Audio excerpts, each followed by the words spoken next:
target would have been the Scud beam missiles, and they were located over here in southwestern Iraq in an area called H2 and H3.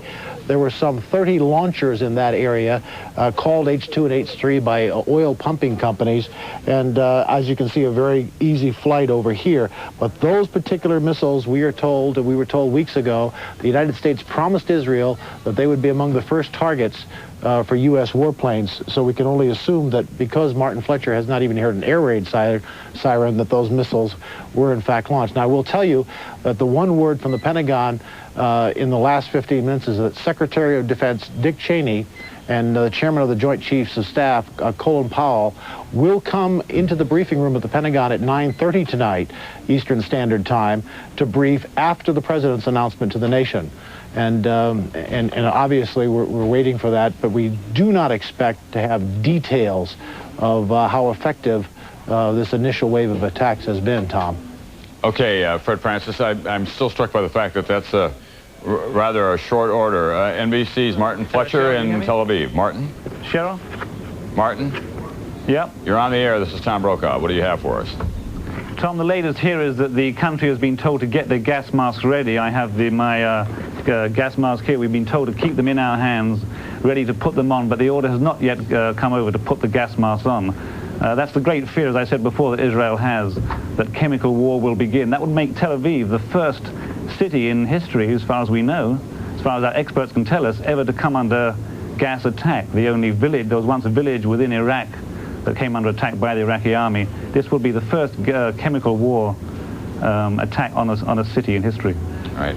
NBC's Martin Fletcher. And the reason, of course, that they are concerned about a gas or a chemical attack, maybe even a biological attack of some kind, is, first of all, the state of mind of Saddam Hussein. He'll do anything to get his way. He is an absolutely ruthless military commander.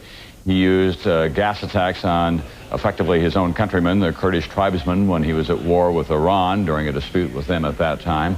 He's threatened to use gas again, but it must be pointed out that the gas attacks come from Scud missiles, and from missiles, they are not very effective, and they expect to be knocked out, and it's also not very directed. In other words, it can be diffused over a wide area. But it is an almost unimaginable fear that everyone has in that war theater. Now, we want to tell you what we know at this hour.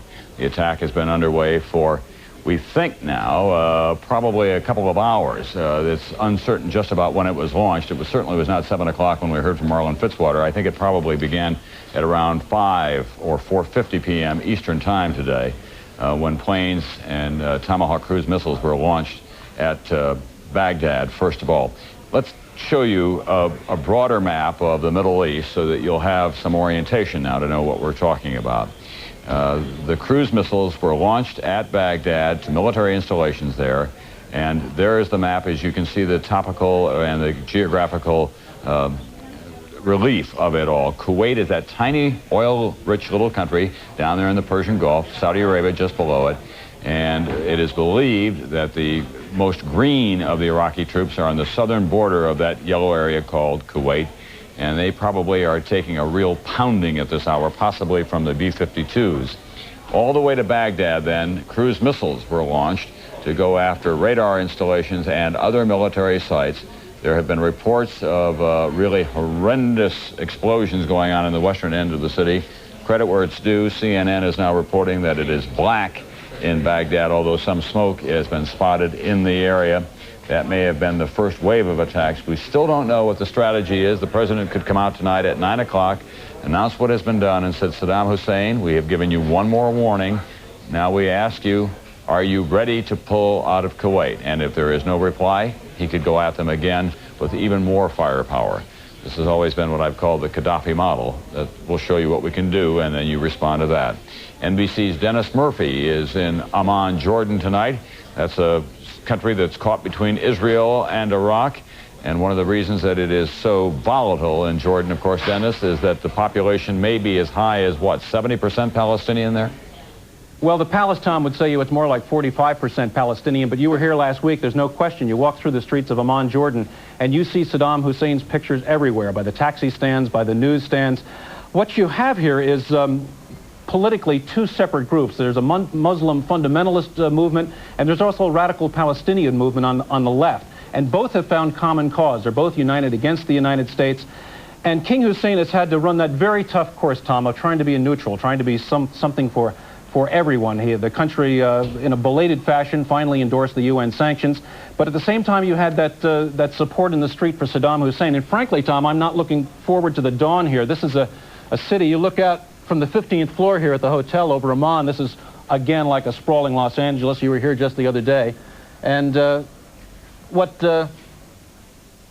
we're afraid of is that when dawn comes, there's going to be some movement in the streets. The greatest fear, of course, is that the missiles would be launched to Israel, as Iraq has promised, that Israel would respond, and that Jordan would be pulled into the middle of all of this. The king said he knocked on every door for peace, and was disappointed that he wasn't able to come up with some solutions. But civil unrest is what we're looking at for here in the next few hours. But it's a city asleep right now, Tom. It probably does not know that they're at war.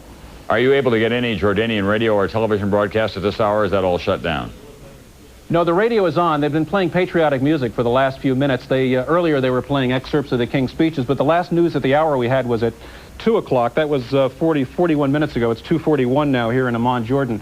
And there was no news about the war. They said only that we are prepared to go to war.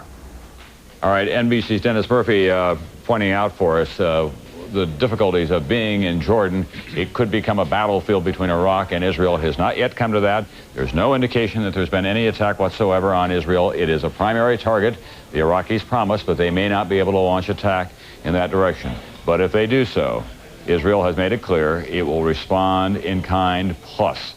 It listened to the appeal from the United States and said, if we're under attack, then what we're going to do is we're going to strike back, and strike back hard. The animosity between the two countries is well known. Of course, it was Israel that took out the nuclear plant in Iraq several years ago now, because it was believed that Saddam Hussein wanted to use that to develop nuclear warfare. Gary Sick, your thoughts at these hours as a student of that part of the world and what's going on there tonight? Two things, very briefly. One is that, in effect, this was a surprise attack by the United States. All of us, almost everybody in Washington and elsewhere, really expected the president to wait for some